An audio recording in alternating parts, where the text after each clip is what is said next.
Bonjour à tous, j'ai le plaisir aujourd'hui de vous proposer un contenu un petit peu estival, un petit peu inhabituel par rapport à ce que je propose en général. Aujourd'hui j'interviewe Fabien Labrousse, donc le créateur de Vidéo Bourse, une chaîne YouTube, un média je dirais assez connu de par les années. Je pense que c'est un des premiers à avoir été sur YouTube, sur le YouTube francophone. Donc on est parti pour cette interview, j'espère que ça vous plaira. En attendant, n'hésitez pas à liker la vidéo, également à mettre des commentaires, des questions éventuellement si vous avez des questions pour lui dans les commentaires de la vidéo. C'est parti. Bonjour Fabien. Bonjour Guillaume. Merci beaucoup de te prêter à cette interview. Je sais que, en tout cas, moi personnellement, je ne t'ai pas vu beaucoup dans la position de l'interviewer. Et donc, j'ai le grand honneur aujourd'hui de pouvoir te poser quelques questions à mon tour, à l'intervieweur interviewé. Et donc, je vais commencer par des questions, on va dire, de contexte, pour bien rappeler à tout le monde et aussi à moi ce que tu fais en quelques mots. Alors, je sais ce que tu fais, mais voilà, peut-être décrire un peu ton parcours et ce qui t'a amené à avoir cette activité. Excellent. Merci Guillaume et ça va être un bon moment. Alors voilà, est-ce que tu pourrais donc te présenter en quelques mots? Je m'appelle Fabien Labrousse, j'ai 34 ans, j'ai commencé ma société à faire du trading sérieusement à partir de 2007 quand j'avais 18 ans, donc j'étais à la fac en AES, Administration économique et sociale. Je me suis intéressé à la bourse à partir de mes 16 ans parce que mon père nous achetait des actions à moi et mes frères. Mon père a fait sa carrière à la BNP. Mhm. Et voilà, à partir de mes 18 ans, c'était les débuts de la vidéo sur Internet, c'est les débuts de YouTube. Si je dis pas de bêtises, YouTube, ça a commencé en 2006, me semble-t-il. Donc voilà, 2007, c'était vraiment le début. Et j'ai créé une chaîne au début sans plus de réflexion que ça, juste parce que c'était dans l'air du temps et que je m'intéressais à la bourse. Il y avait presque rien à propos de la bourse à l'époque. Et au fil des années, je suis allé à la rencontre d'autres passionnés et traders, donc passionnés d'investissement financier ou traders, et voilà, des différents métiers autour du secteur de la finance de marché. Et c'est devenu un business puisque des sponsors étaient intéressés par l'audience que cela générait. Et donc, j'ai rapidement monté la société Vidéo Bourse jusqu'à aujourd'hui. D'accord. Ok. Et donc en termes d'audience, Vidéo Bourse, alors c'est une audience exclusivement YouTube. On te trouve comment? Est-ce qu'il y a d'autres? Toi, tu diffuses en fait comment tes interviews, les différents contenus? Alors, en 16 ans, ça a pas mal évolué. Au début, c'était quand même très centré sur le site internet en lui-même. Donc, c'est important de suivre l'évolution. Je pense que le secteur de la finance de marché, c'est très cyclique. Ça nous apprend justement à avoir ce type de raisonnement. Donc, je suis et j'évolue année après année. Le tout début, c'était vraiment centré sur le site internet, sur le forum, alors que maintenant, en fait, le site internet est un peu anecdotique et juste une vitrine et les gens consomment le contenu réalisé directement sur YouTube. C'est quand même le média vraiment central pour Vidéo Bourse. C'est 27 000, plus de 27 000 abonnés sur la chaîne YouTube. C'est pas Ouais, c'est beau. énorme, surtout pour un média qui existe depuis aussi longtemps. Après, c'est quand même un média de niche parce que on s'intéresse souvent au côté vraiment poussé et technique de la finance de marché, ce qui parle pas forcément à tout le monde. D'ailleurs, cette année, j'essaye d'un peu plus booster l'audience. C'est pas évident parce que en fait, dès qu'on rentre dans la technicité des marchés, on perd pas mal de monde. Mais c'est bien, hein, c'est une belle audience, 27 000, et c'est quand même une audience de très grande qualité. Les personnes qui s'intéressent à la finance de marché pour un média qui est entièrement gratuit. Donc, c'est un business model qui repose sur la communication. C'est vraiment une audience de choix. Donc, bon, j'en suis quand même très content et j'essaye toujours de faire du contenu qui me passionne, puisqu'au départ, je voulais comprendre les marchés financiers. J'ai mis beaucoup de temps et je continue à apprendre tous les jours. Mais au début, honnêtement, avec le recul, j'étais vraiment perdu. Je pense être mieux orienté aujourd'hui, mais mois après mois, je continue à apprendre des nouvelles choses. En ce moment, je suis à fond, par exemple, sur les obligations, avec les D'accord. taux qui ont monté, etc. C'est un métier, un milieu, un secteur, une classe d'actifs que je connais assez peu. Donc voilà, Oui, c'est un toujours en milieu énorme, évolution. hein. Il y a énormément de savoir qu'on ne soupçonne pas dans la finance et que moi non plus, je ne soupçonnais pas quand j'ai démarré et que je ne soupçonne pas non plus maintenant que j'apprendrai peut-être un jour. Et je crois également qu'on peut te trouver sur Twitter, hein. Tu es assez actif, je vois. C'est bien Oui, ça, hein. oui, oui. Ouais. Twitter, j'aime bien. LinkedIn, j'aime beaucoup. Ah oui, LinkedIn aussi, ouais. Ok. Et puis là, récemment, je m'intéresse aux formats courts, qui sont une très belle manière de mettre en avant du contenu que j'ai réalisé depuis ces 16 ans et qui est parfois plus valorisé puisque l'algorithme préfère le contenu récent et qui pourtant, ben voilà, dans la finance de marché, on ne réinvente pas la roue tous les 4 matins. Donc il y a des choses qui ont été dites il y a 15 ans qui sont vraiment d'actualité et même c'est intéressant aussi de voir l'évolution des différents acteurs. Donc, ces formats courts qui ont été instaurés par TikTok d'abord, maintenant sont repris par YouTube ou par Instagram via les Reels. Et voilà, j'essaye de capturer des punchlines, des moments marquants de webinaires ou d'interviews présentielles qu'on a pu faire au fil des années, qui durent parfois jusqu'à 2 heures pour certains webinaires. Donc, sortir 1 minute, c'est une belle manière de redonner de la fraîcheur à ce contenu. Donc, en ce moment, je suis Ouais, c'est là-dessus, ça. par exemple.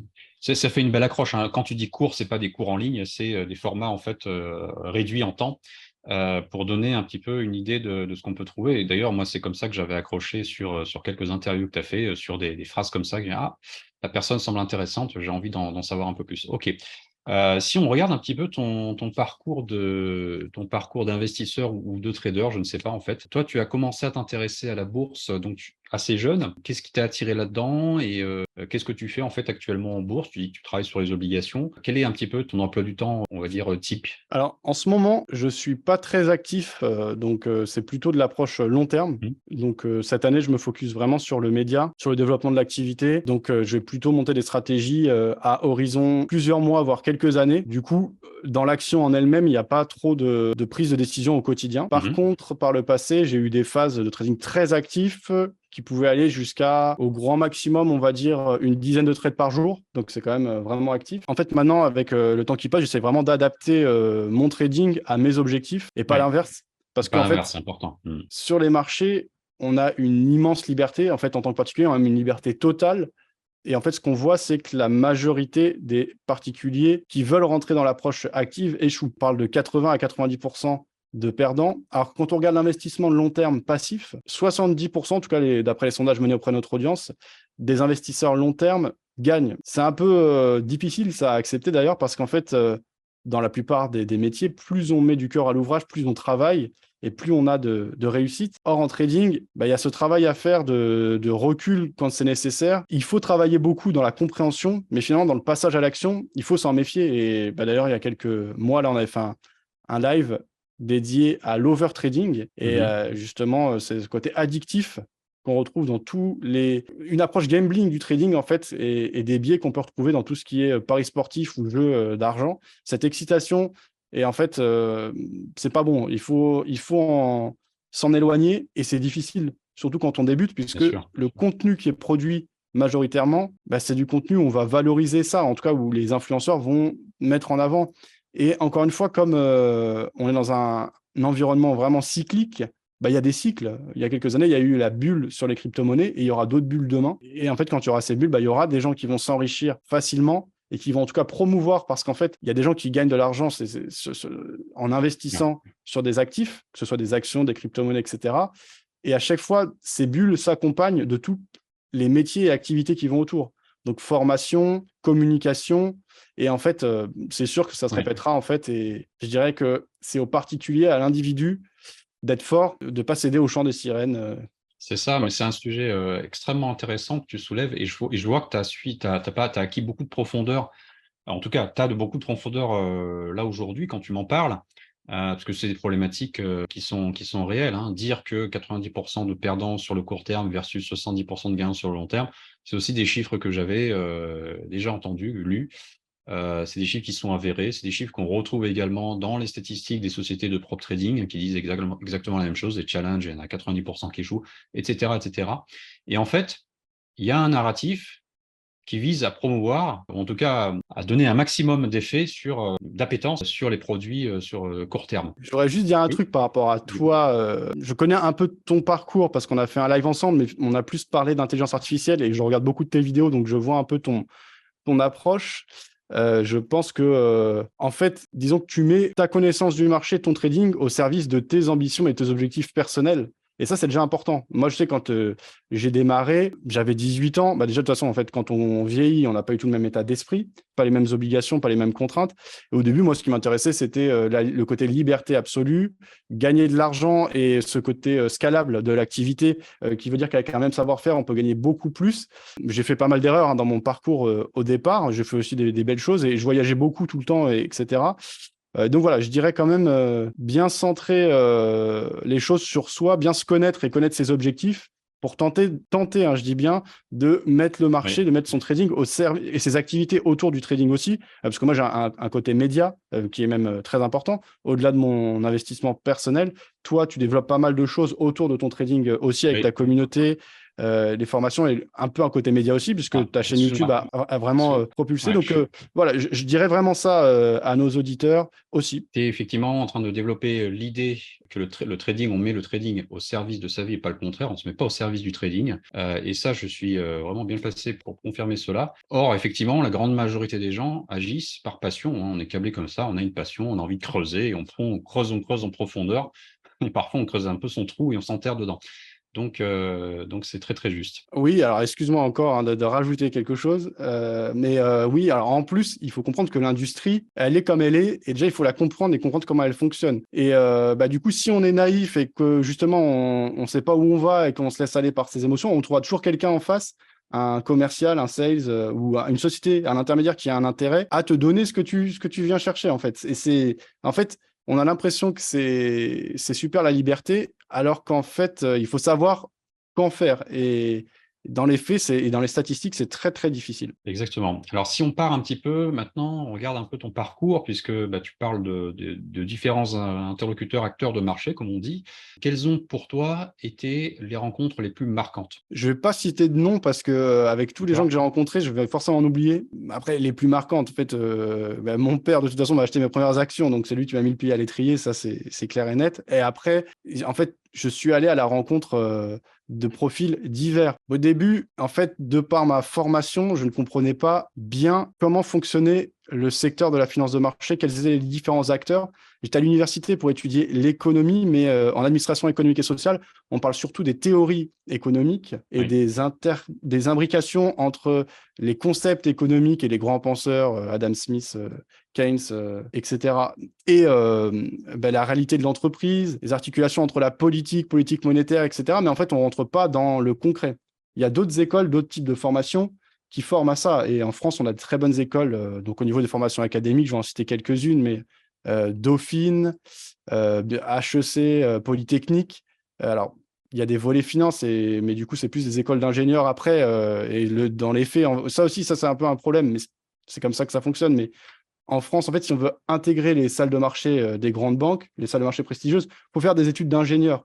Alors, pour quelqu'un qui est bien orienté dès le début, il fait ce parcours-là. Pour quelqu'un qui vient d'un milieu ou peut-être moins informé, tu te dis naïvement, je vais faire des études de finance. Mais en fait, dans les faits, dans les salles de marché, c'est rare. En fait, la majorité viennent d'écoles d'ingénieurs et assez peu Ouais. viennent d'écoles de commerce ou d'écoles spécialisées de formation spécialisées en finance de marché. Donc, ça, c'est des subtilités à comprendre et à C'est appréhender parce ça. que je pense que là où on s'éclate le plus quand on est passionné de finance de marché, c'est en salle de marché de grandes banques, concrètement.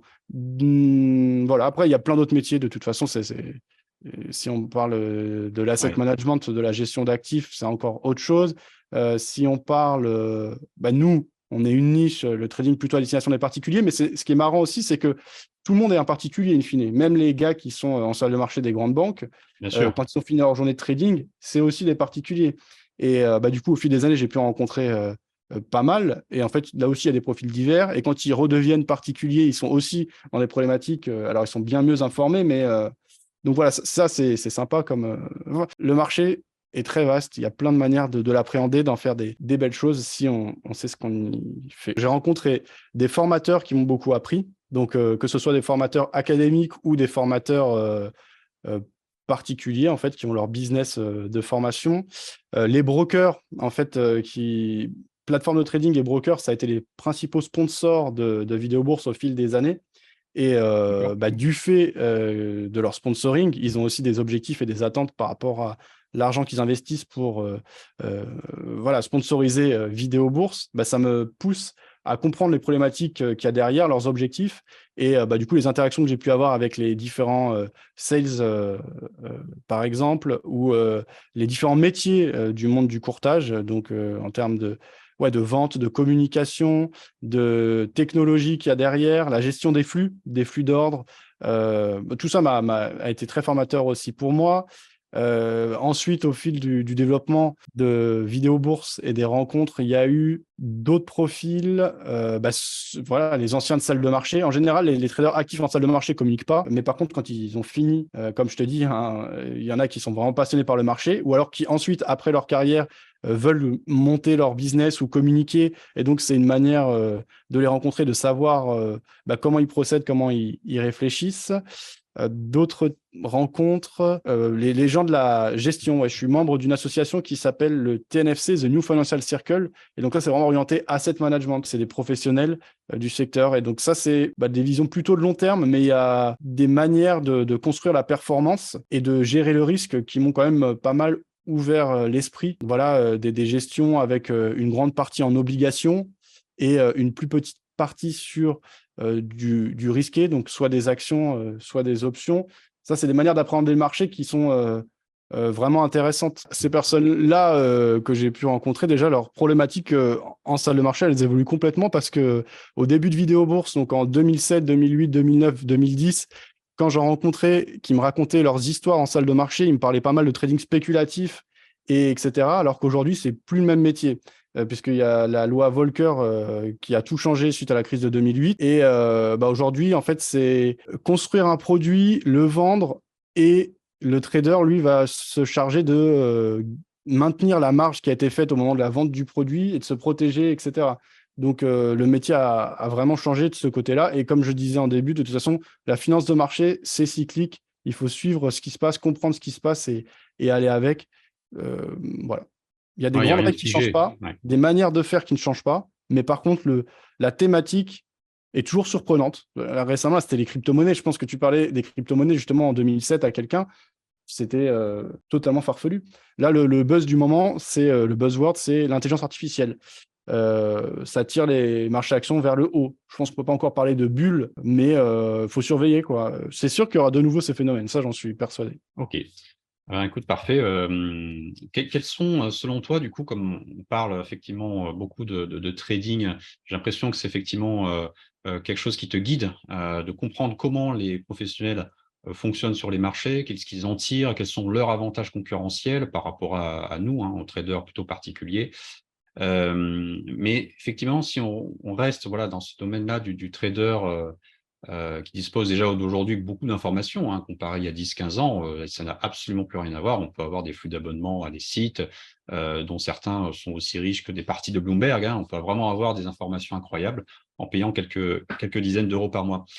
Quelles sont pour toi, en fait, les qualités essentielles pour être compatible avec ce métier de trader? Ce que je dirais déjà, se connaître, il faut comprendre quelle est son expérience, son histoire, ses connaissances et se regarder franchement dans la glace, quoi. C'est pas grave si on commence et qu'on ne sait pas.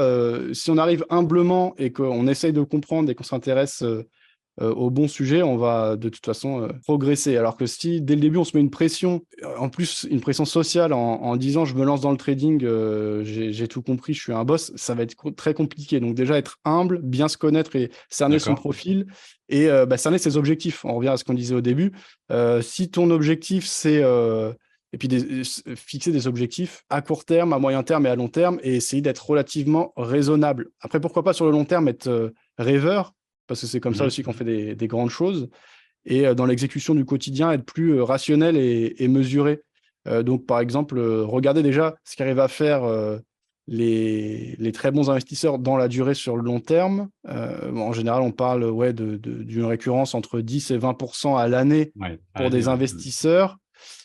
Après, est-ce qu'il faut se comparer forcément à ces gens-là? Peut-être pas, parce que quand on est particulier, la grande liberté peut permettre, voilà, quand on chope le moment où il y a une bulle, par exemple, de s'attendre à faire beaucoup plus. C'est pas quelque chose d'exubérant. Je vais essayer d'être synthétique. Les qualités, être humble, apprendre, pas se précipiter à passer à l'action, commencer avec peu, parce qu'on est dans un business scalable, donc on aura tout le loisir et le temps d'augmenter son capital au fur et à mesure du savoir-faire qui arrivera. Donc, les premiers mois, peut-être commencer vraiment avec des sommes très faibles pour comprendre l'exécution, voir comment évolue le cours de l'action, voir ses réactions face à des pertes, parce que finalement, des Mmh. pertes, même si elles sont avec quelques euros ou quelques dizaines d'euros ou quelques centaines d'euros, elles font mal. Et en fait, ça, on le ressentira aussi avec plus. Mais au moins, si on perd quelques centaines d'euros, c'est pas la fin du monde et on passe à autre chose. Donc, autant se les faire les premières pertes avec des petits capitaux. On aura tout le loisir d'augmenter après. Donc, par exemple, se faire un programme, si finalement on se dit qu'on veut allouer 100 000 euros au trading, eh ben, commencer avec un compte, par exemple, de 10 000 euros et se dire tous les trimestres, je rajoute Ouais, une certaine par somme. exemple 20 000 euros. Et à la fin, sur une période longue, j'ai alloué l'ensemble de mon capital que je souhaitais plutôt que de le faire en une fois. Qu'est-ce que je peux dire? Bah après, en fonction des approches, ça va être très différent aussi parce que quelqu'un qui va faire du long terme aura des problématiques très différentes de celui qui va faire le court terme. Les deux approches peuvent être intéressantes et souvent les particuliers qui veulent se lancer dans le trading se dirigent vers l'approche court terme parce que c'est la plus palpitante et qu'on est au cœur de l'action. C'est aussi la plus exigeante et la plus difficile. Bien Aussi sûr. bien dans l'exécution, dans les problématiques, dans les conditions, dans la recherche de liquidité, alors qu'à long terme, on va surtout chercher à bien allouer ces fonds pour générer de la performance. Mais qu'on soit exécuté un petit peu moins bien, c'est pas ce qui fera la différence. Naturellement, on est intéressé quand on débute par le très court terme, mais c'est l'approche la plus exigeante et c'est là où il y a le plus de perdants. Alors, c'est parfait. Donc, on va faire le lien avec la deuxième question. C'est le pendant de la première. Quelles sont, d'après toi, donc les erreurs classiques que font les amateurs et les débutants? Donc, je développe un petit peu. Tu disais l'impatience. L'impatience, le fait d'être grisé par l'action et le fait que ce soit également très simple. Un clic de souris, on a acheté, on peut doubler son capital, je ne sais pas, en quelques heures ou quelques minutes, même si tout va bien.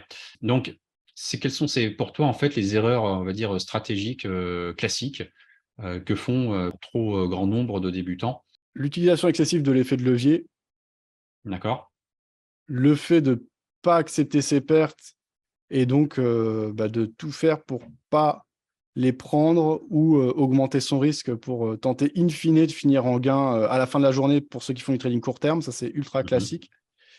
À plus long terme, là aussi, les problématiques vont être différentes. En tout cas, ça ne me dérange pas qu'on aille sur des actifs risqués à partir du moment où on sait ce qu'on fait et qu'on a dans sa tête préparé le terrain en se disant, voilà, j'ai un risque et je vais potentiellement chercher un profit de 4 à 5 fois ce que je risque, mais du coup, ça va sûrement mal se finir. Et donc, qu'est-ce que je fais si ça se finit mal? Typiquement, dans les produits structurés, ils passent beaucoup de temps à garantir le capital. Et la logique basique, c'est je prends de l'obligation et en ce moment, on a le taux sans risque qui va être entre 3 et 4 selon les zones géographiques. Et avec des obligations très sûres, on peut monter à 5 donc ça fait déjà des belles marges. Et on peut considérer, alors en tout cas pour le capital garanti, que c'est très sûr parce qu'il faudrait simplement à ce moment-là que l'État français, par exemple, fasse défaut ou l'État américain, ce qui est peu probable. Il n'y a jamais du zéro risque, de toute façon. Mais en fait, Mmh. si c'est des problématiques qui se matérialisent, en fait, tout changerait drastiquement. Donc, le paysage entier changerait. Donc, on peut considérer que c'est du sans risque. Et en ce moment, le sans risque voilà, est à 3 à 4 et quand je dis du peu risqué, ça va être des obligations. Hier, je voyais par exemple du Barclays sur 8 ans à plus de 5% annuel. Tu peux considérer que cette marge de 5% peut te servir à acheter, par exemple, des actions ou des options chaque année pour avoir de Ouais. l'exposition uniquement à la hausse. Donc, si le marché performe, tu performeras, mais tout en ayant du capital garanti. En Ce fait, type de Fabien, réflexion, elle n'est pas. Ouais. ce que tu veux dire, en gros, c'est là, on part dans le détail, mais c'est qu'il y a une méconnaissance finalement des différents acteurs de marché, des différents métiers également, des différents produits. Parce que là, tu développes un produit, mais tu le connais, toi. Donc, j'ai l'impression aussi que les gens, en fait, bon, ils ont en fait une sorte, comme je le disais, de narratif comme ça commercial qui arrive. Ils ont vu un sujet sur YouTube, voilà, et puis ils vont s'attacher en fait à essayer de faire de l'argent avec ce produit-là sans connaître l'écosystème derrière, sans connaître qui gagne de l'argent, qui a intérêt à leur vendre quelque chose. Et alors que toi, par exemple, dans ton bagage, tu as parlé avec des institutionnels, tu as parlé avec des gens en salle de marché, tu as parlé avec des gens qui sont plutôt sur les actions, plutôt sur du private equity, plutôt sur de l'investissement, je ne sais pas moi, qui font très court terme sur le carnet d'ordre ou du high frequency trading. Et donc, tu as ce bagage-là que beaucoup de personnes n'ont pas, parce qu'elles ne savent pas, ils ne se donnent pas le choix finalement. Si je résume un peu, j'ai l'impression qu'il manque effectivement à cette personne-là cette formation un peu globale. C'est quoi le marché? Qu'est-ce qui fait monter le prix? Qu'est-ce qui baisse le prix? Comment on peut gagner de l'argent, quoi? Oui, c'est vrai, tu as raison. Bah, du coup, être humble et du coup se dire qui gagne déjà. Pas arriver en se disant ouais, je vais gagner parce que souvent c'est ce qu'on se dit. Et moi, quand Ouais. j'étais jeune, c'était ça aussi. Mais en fait, pourquoi toi tu gagnerais plus que les autres, sachant qu'il y a des gens qui sont là depuis très longtemps, il y a des gens qui sont très bien formés, Ah oui, ouais. il y a des gens qui sont très bien payés. Donc oui, c'est vrai, en fait, il faut déjà regarder qu'est-ce qui se passe, quels sont les acteurs qui gagnent de l'argent, comment ils gagnent de l'argent. Et en fait, cette information, elle est disponible, tu le disais tout à l'heure. Moi, quand j'ai commencé, l'information, elle était plus restreinte. Ouais. Aujourd'hui, vraiment, l'accès à l'information, il est énorme. Il est tellement énorme que on a de tout. Donc, il faut quand même déjà trier. Et on voit quand même qu'est-ce qui est sérieux et qu'est-ce qui ne l'est pas. Donc, bah, se diriger, quoi. Et moi, en fait, quasiment toute la journée, quand je travaille, j'ai en fond des vidéos qui tournent sur des sujets totalement divers. Et en plus, j'essaie tout le temps de rencontrer du monde. Donc ça, c'est si on est dans des places financières fortes, bah, faut vraiment jouer avec ça, hein. Passer son temps à rencontrer des gens. En plus, souvent, la finance de marché, c'est quand même un secteur assez passionnant. Tu n'auras jamais de mal à rencontrer des gens sympas. Enfin, Ouais, et à partager avec des gens parce qu'ils aiment leur métier. bah C'est oui, des passionnés. Ouais. donc faut en profiter. Pour finir là-dessus, je Ah vais bah quand oui, même essayer dis-moi. d'être un peu Ouais. plus concret. En gros, au niveau des courtiers vraiment grand public, en fait, il y a toujours une majorité de la population, surtout en France, mais finalement même dans les pays anglo-saxons qui sont plus des pays de finances de marché, qui sont pas informés. Et du coup, en fait, ces gens pas informés, finalement, ça va être plus ou moins des gamblers et bah, les courtiers vont les traiter. En fait, c'est même pas méchant, en fait, c'est juste parce que c'est un flux de capitaux euh, qui est perdant, en fait. Et moi, quand j'ai commencé, donc c'était les débuts des CFD en France. Mhm. Ensuite, il y a eu les options binaires pendant quelques années. Les options binaires, il y a eu énormément de perdants. Et là, c'était vraiment une approche pure gambling du trading. Et en fait, il y avait vraiment quasiment que des perdants. Donc, l'industrie n'était pas saine, en fait. T'adresser des clients qui ne comprennent pas et tu leur crées quelque chose d'addictif. Donc, voilà, les options binaires ont été interdites. Les effets de levier ont été réduits sur le Forex et les CFD. Oui, oui, en Europe. Mhm. Aujourd'hui, on a les normes ESMA. Ouais. Après, il y a eu les crypto-monnaies. Donc, il y a cette nouvelle vague sur un fond de réelle innovation qui est la blockchain, la décentralisation. C'est un concept fort. En fait, Ouais. bah, beaucoup, et ça, c'est notre problématique en tant qu'individu, arrivent juste pour le côté avidité, argent facile, argent rapide. Et du coup, bah, de nouveau, on rentre dans cette case du particulier. Alors, aux États-Unis, on parle de la dumb money.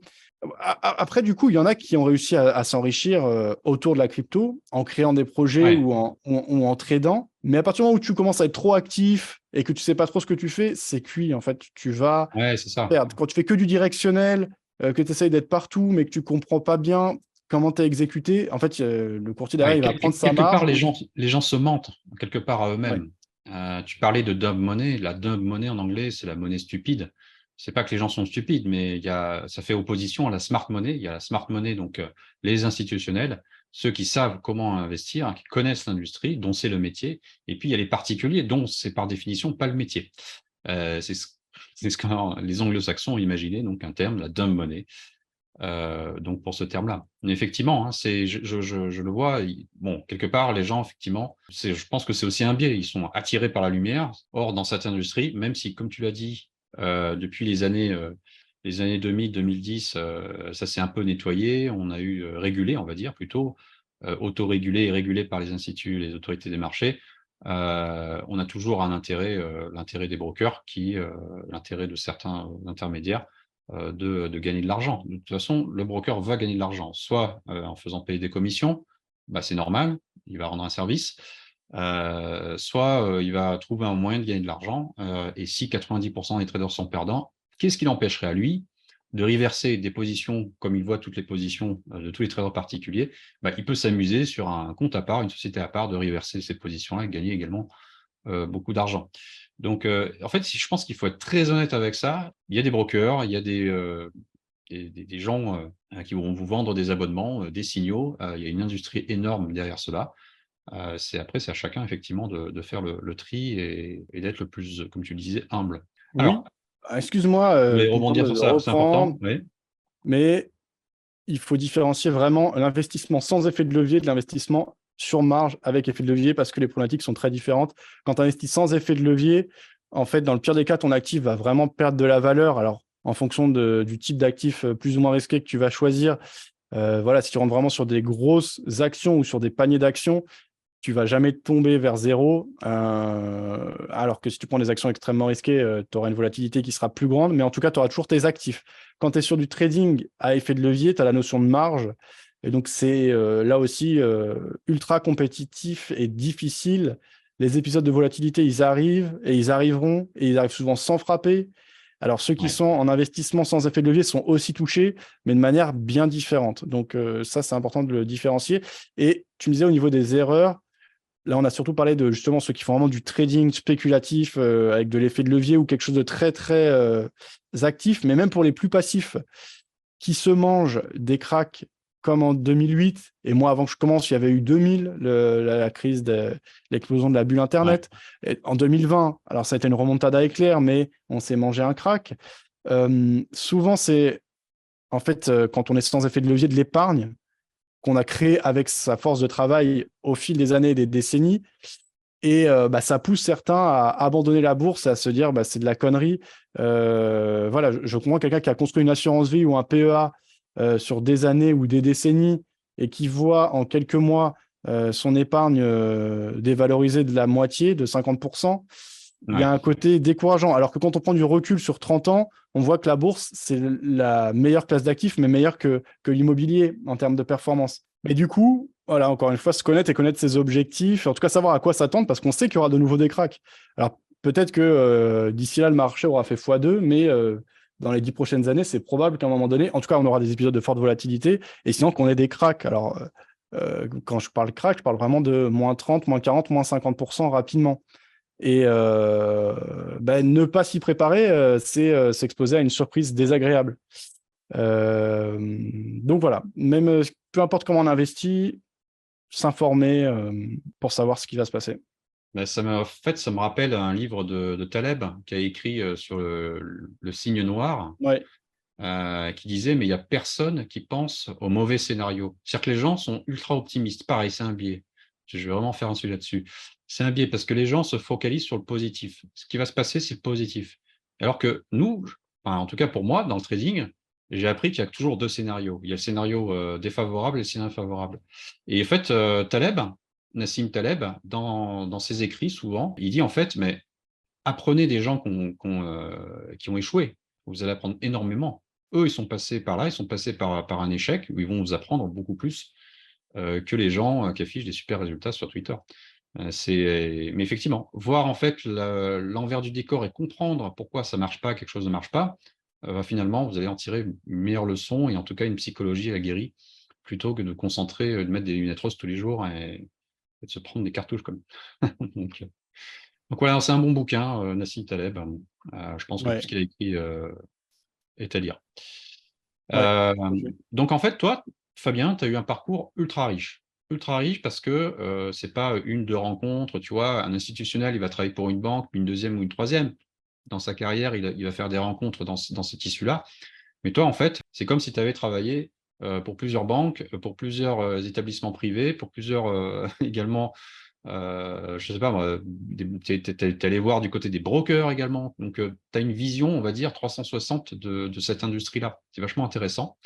Ouais, Euh, mais bon, j'ai pas eu la paye qui va avec. Donc, du coup, Ça va venir. c'est Tu sympa, mais as voilà, investi. il faut rentabiliser tout ça. Bah écoute, Mais c'est tout c'est ce que je te normal. souhaite, hein. C'est vraiment J'aurais pu avoir un que. parcours plus classique. Et je pense d'ailleurs que ce que j'aurais aimé faire, mais encore une fois, en fonction de là où on vient, on n'a pas forcément les bonnes orientations, ou, etc. Alors Mais je pense justement, vraiment que ceux qui s'éclatent le plus, c'est en ouais. salle de marché, quoi. Et moi, je pense que c'est ce qui m'aurait le plus passionné parce qu'on est au cœur de l'action avec des capitaux qui sont incommensurables. Et de toute façon, on est dans un. Voilà, sur les marchés financiers, toute l'ingénierie financière et l'accès aux capitaux, c'est primordial. Donc après, au bout d'un moment, tu peux avoir toutes les connaissances théoriques, c'est super. Et à un moment, il faut l'accès aux capitaux. Mais tu peux te le créer quand même, hein, et le valoriser ou faire les actions. Ce n'est pas un milieu totalement cloisonné, mais voilà, ce n'est pas évident non plus d'y accéder. Mais du coup, Qu'est-ce que concrètement, toi, tu aurais changé? Est-ce qu'il y aurait quelque chose à changer dans ton parcours? Donc, tu parles effectivement de plus tu aurais préféré, j'imagine, prendre une direction vers des banques ou des grands fonds pour démarrer ta carrière. Mais effectivement, on le sait, hein, et moi, je sors pas de Polytechnique. On voit que dans cette industrie, on a les gens les plus brillants sur cette planète. Donc, c'est un milieu qui est extrêmement concurrentiel, tu l'as dit. Non, mais néanmoins, en fait, toi, Fabien, tu as quand même une expérience incroyablement riche. Et je ne sais pas, ça pourrait peut-être donner des idées. Est-ce qu'il y a quelque chose, à un moment donné, tu t'es dit, ah bon, peut-être que j'aurais fait ça différemment, ou au contraire, tu dis, bah non, là, c'est mon expérience, je suis fier de mon expérience, et puis voilà, on est parti, demain, je vais encore construire des trucs. Ouais, alors c'est philosophique du coup. Bah, Un moi, peu. je me dis juste, de toute façon, ça me tombe dessus et chaque jour, je continue à me relever et à faire des choses. Et petit à petit, quoi qu'il arrive, tu avances quand même. Quoi qu'il arrive, à partir du moment, et là, par exemple, je vais plus parler du trading, où tu n'appliques pas des méthodes néfastes. Il y a des approches du marché qui peuvent être purement néfastes et addictives. Donc ça, il faut absolument les éviter. Et des fois, c'est difficile parce que justement, il y a ce côté addictif. Bah, du coup, en fait, quand on est pris dans un cercle vicieux où on n'avance pas en tant que trader, bah, il faut absolument trouver un moyen de le casser et d'aller vers quelque chose de sain, quelque chose qui fonctionne ou une approche du marché qui va apporter du profit in fine, mais aussi du plaisir dans l'application, etc., quoi. Donc, c'est pour ça qu'en fait, tu as un parcours un peu plus riche. Tu t'es dit, le trading pour le trading, ça ne m'intéresse pas. Je veux élargir et rencontrer des personnes. C'est un peu ça? Alors, en fait, au début, pendant 7 ans, je faisais du trading. J'ai toujours eu des bourses à côté. Et en fait, j'avais des phases. J'avais une approche du trading qui était très agressive, très directionnelle, avec de l'effet de levier. Et du coup, j'avais des performances qui étaient énormes et des pertes de l'ensemble du capital régulièrement. Quand je te dis énorme, en fait, c'est bah, dans une année, je pouvais multiplier mon capital par 4 ou 5. Mais au bout d'un moment, en fait, je perdais quasiment la totalité de ça. Et en fait, du coup, ça tournait en rond puisque je performe, je perds, je performe, je perds. Ouais. Ça n'empêche que c'est quand même du carburant puisque cet argent qui est créé, je m'en servais pour voyager, pour en faire des choses concrètes pour Vidéo Bourse, etc. Mais au bout d'un moment, ça n'avance pas. Donc après, j'ai plutôt choisi des approches où on capitalise sur ce qu'on a déjà créé et on essaye de grossir. D'accord. Donc, fuir ce Donc, côté. Il y a des approches où on sait que ça ne marche pas, en fait.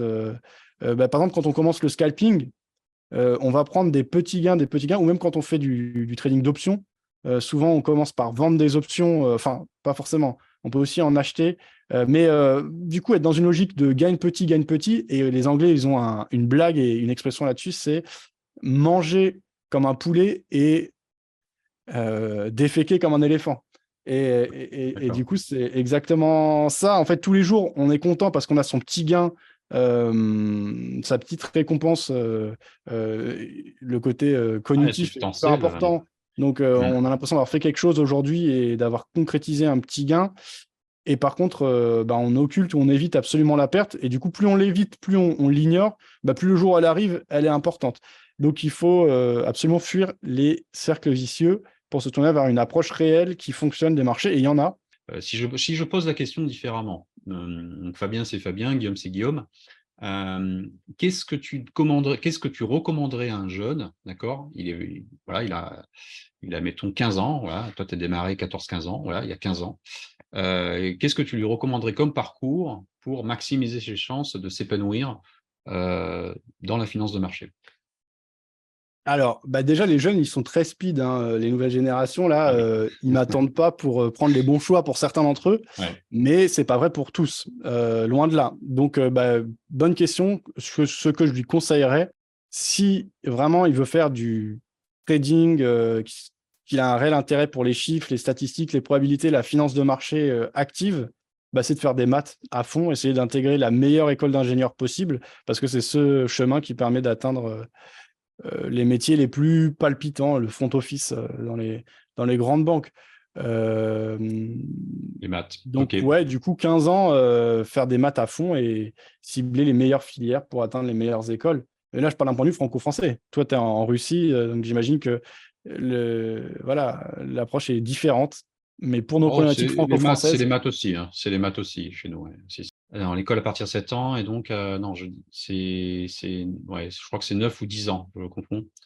Bref, tu dois en fait te spécialiser déjà dans une école. Tu peux te spécialiser dans une filière. Donc, ça commence assez jeune en Russie. Et les maths, en fait, c'est de notoriété ici publique.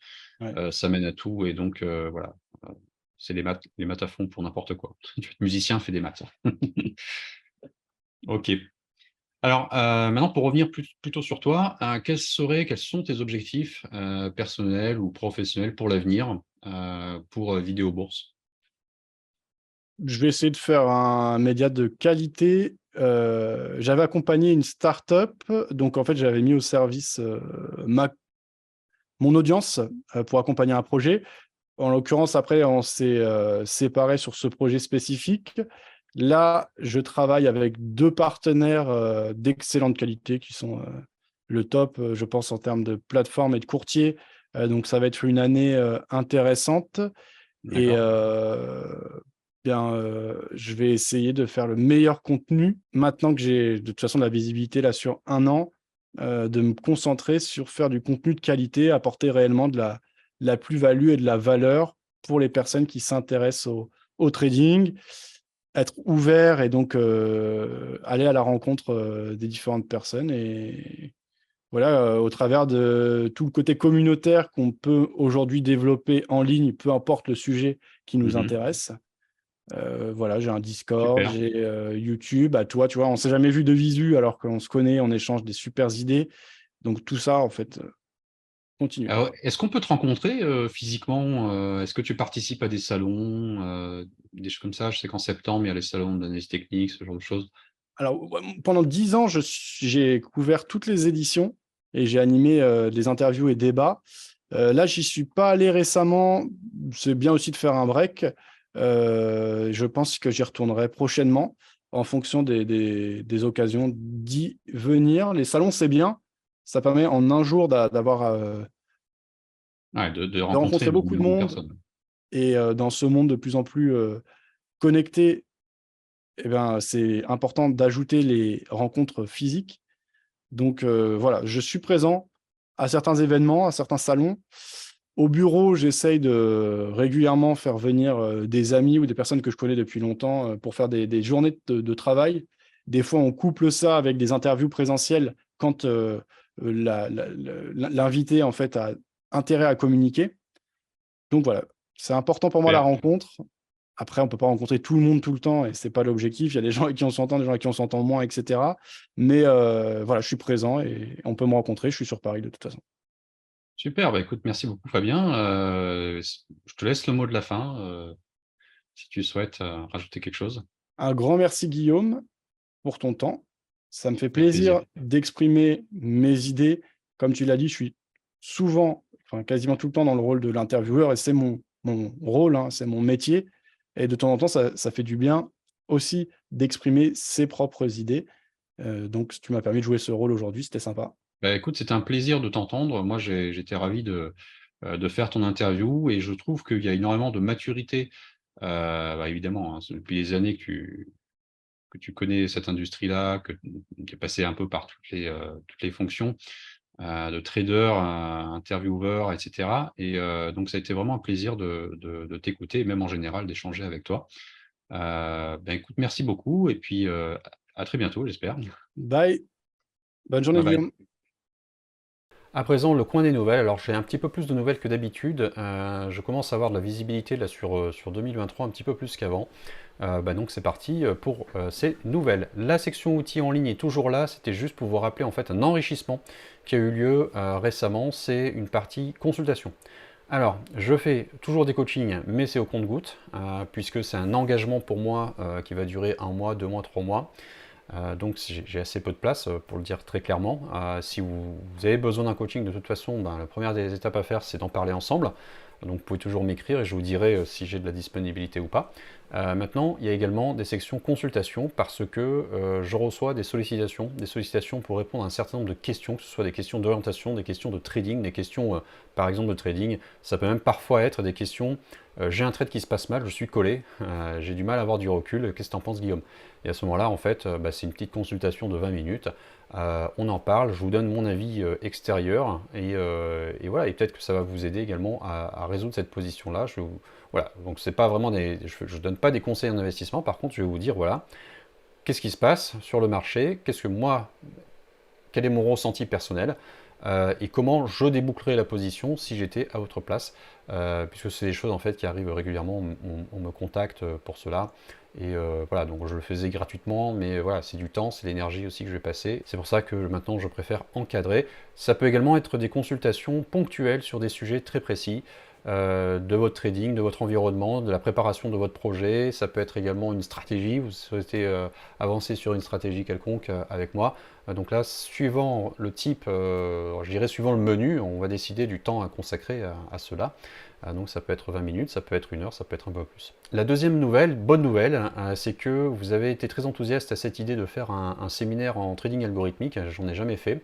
J'ai formé des personnes sur le trading algorithmique en revanche, et donc je suis moi aussi très enthousiaste à l'idée de valider cette idée-là, de valider ce projet-là de séminaire, qui sera très certainement en automne. Alors septembre c'est déjà demain, donc je pense que ce serait soit fin septembre, soit courant octobre. Ça me semble être une deadline en fait, optimale, comme ça, voilà, septembre la rentrée, octobre on est déjà un petit peu plus cool. Je pense que ça serait plutôt dans cette zone-là. Alors, en termes de trading algo, donc vous avez répondu oui, hein, 60%. 20% ne se prononcent pas encore, mais voilà, donc globalement, il y a un réel intérêt. Par contre, dans le sondage, et je vous remercie d'avoir répondu, se dégage une information, c'est que beaucoup d'entre vous souhaitent une formule en ligne. Ça peut se faire.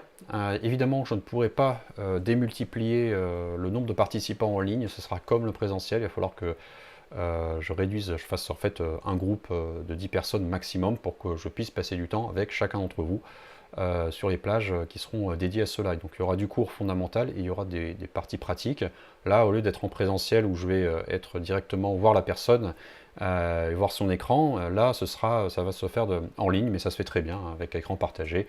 On peut également donner la main sur les écrans pour faire des manipulations, donc c'est quelque chose que je vais pouvoir également proposer. Donc je ferai en fait les deux. Voilà, donc vous aurez une partie en ligne, je ne sais pas où, peut-être à Paris, peut-être dans le sud de la France. Statistiquement, je n'étais pas étonné qu'on me réponde Paris pour le lieu, puisque c'est la ville où il y a le plus d'actifs, donc il y avait des chances que les répondants choisissent cette ville-là. Maintenant, je ne vais pas trancher, étant donné qu'il y aura une version en ligne, pourquoi pas le faire plutôt dans le sud de la France. Quoi qu'il arrive, il y aura les deux. L'implication est exactement la même pour moi. Alors sur la version du séminaire en ligne, il y aura moins de contraintes, moins de charges pour moi. J'ai pas la salle à louer, j'ai pas de déplacement en France à faire, j'ai pas d'hôtel éventuellement. Donc ce sera moins cher sur la formule en ligne. On verra s'il y a vraiment trop de demandes de participants. Je ferai un deuxième formulaire, je ferai un deuxième séminaire en ligne un peu plus tard, de façon à ne pas avoir trop d'étudiants en même temps. C'est très important. Je préfère comme toujours la qualité à la quantité. Alors une question qu'on me pose souvent, est-ce qu'il y a un deuxième robot qui va sortir accompagner Nono, le premier robot? La réponse peut-être, mais le robot que j'avais imaginé, que j'avais fait, sur lequel j'ai travaillé quelques mois déjà, ne donne pas de résultats concluants pour l'instant sur le compte live.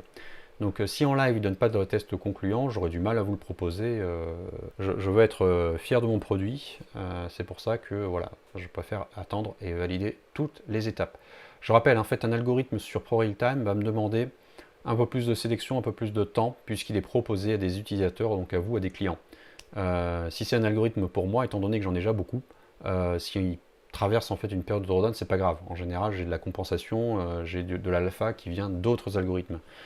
Et puis c'est ma propre aversion au risque, c'est mon propre capital, donc mes critères de validation d'un algorithme sont vraiment différents. Et puis ça va dépendre également si cet algorithme fonctionne sur un actif ou sur n actifs. Voilà, donc je voulais clarifier ce petit point-là, mais voilà, quoi qu'il arrive, ça reste mon métier, hein, quasiment à 100% de chercher des stratégies, de les mettre en route, de les tester, de faire des stress tests, comme on dit.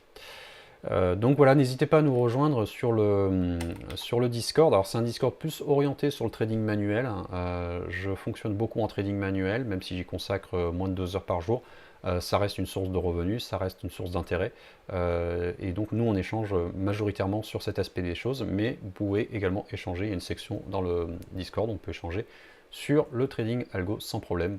Donc n'hésitez pas à nous rejoindre, le lien est en description de la vidéo. Il ne me reste plus qu'à vous souhaiter de bonnes vacances si vous êtes en vacances, également un bon week-end. À très bientôt, ciao.